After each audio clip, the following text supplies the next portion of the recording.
All right, and up next we got Hakeem Dawodu facing off against Movsar Evloev.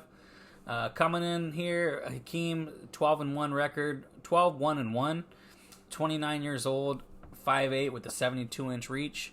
The comeback on Movsar is 14-0. 27 years old, 5'7" with a 72-inch reach. So breaking down Hakeem's last fight, he has a split decision win over Zubaira. I kind of feel like that was more of a unanimous decision win, but that's neither here nor there. It was a great fight. If anybody knows who Zubaira is, that's Khabib's cousin. I believe that's the one that punched Conor. But yeah, so he does have a great win over him, and Zubaira's not a slouch at all. Great wrestler. He just had not gas tank issues, but you could just tell that he started to slow down, and Hakeem definitely picked up the pace.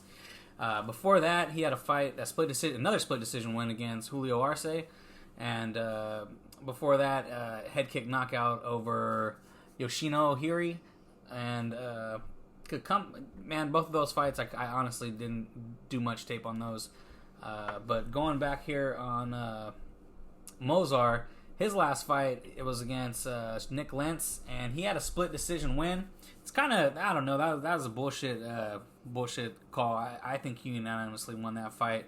Nick Lentz did put him in trouble in the first round, but besides those guillotines that he was going for, it was pretty much Movsar all day. It was rinse and repeat, a lot of takedowns, and him imposing his will, and that's pretty much what Movsar looks to do in every single one of his fights.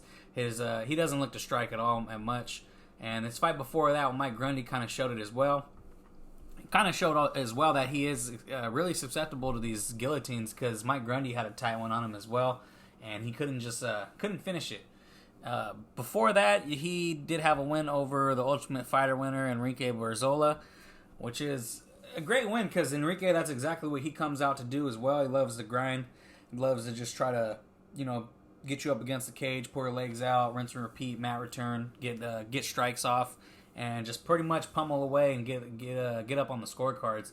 That's how both of these men fight, and Movsar was pretty much able to blow him out the water on it. So Movsar is special, man. He's a great grappler. The difference is, I feel like Hakeem's already seen these kind of fighters. The difference is on the comeback for Movsar, though, he has a better gas tank than most of the people that he's already fought.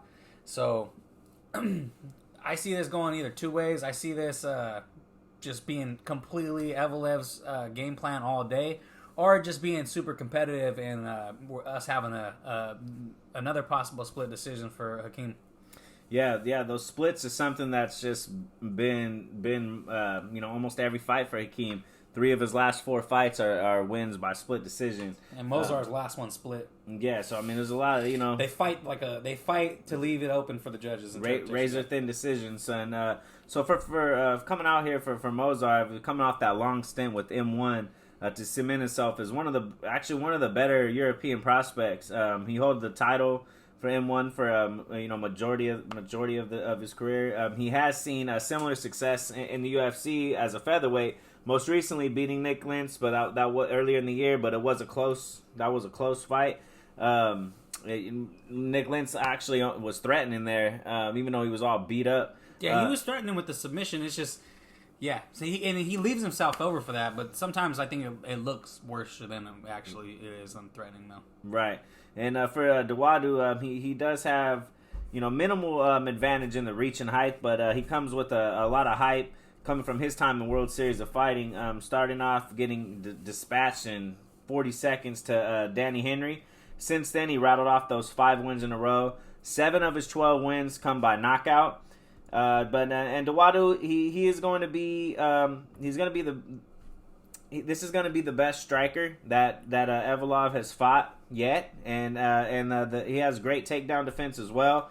If he could keep this on the feet. And it could lead him to victory for Hakeem. But Evloev is a fast starter, combined with Hakeem being a slow starter.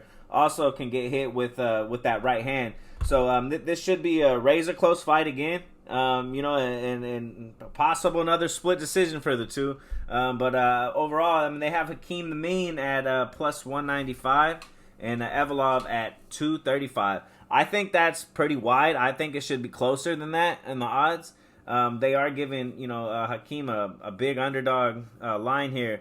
Although my pure pick is going to be Evloev. I do think he's going to win, but this one I don't discount Hakeem at all. I think he can very well win this fight. Yeah, just by the odds, I would have to pick Hakeem, but yeah, man, my pure pick's gonna be Evloev. He's a phenomenal grappler, and just his pace he keeps up is pretty much out there. If he could just shore up a little bit of his defensive problems he has when he's going in for those takedowns.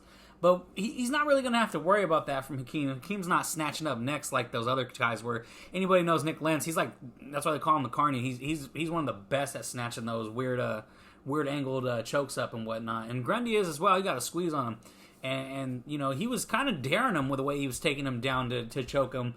And it looked like it was close a couple times, but he was able to get out of it ultimately. So I see him just going out there doing the same thing, putting his head on the outside, putting him down, mat returning him. It's going to be a grind fest for Evloev. But Hakeem is dangerous in that first couple rounds, first round especially. It's going to be such a close fight, but I definitely have to give it to Evloev. But man, you would think betting wise plus 185. But I don't know, man. Maybe that I don't know. Now I'm thinking about it. I don't know if that number's big enough for me, to be honest, because you think it's a little closer. But Evloev's, but then again, it's razor close decisions. Are you gonna want to be holding an Evloev ticket at minus 220 or whatnot, and it's going to a split decision. They start reading the other dude's name and then the other dude's name. Yeah, that's what's scary. Yeah. So is it worth it? I don't know. Might see him in one of my parlays. It's yet to be determined. Maybe these I can get a better feel once we see the weigh-ins on these two. All right, so yeah, pure pick both on Evloev for the win.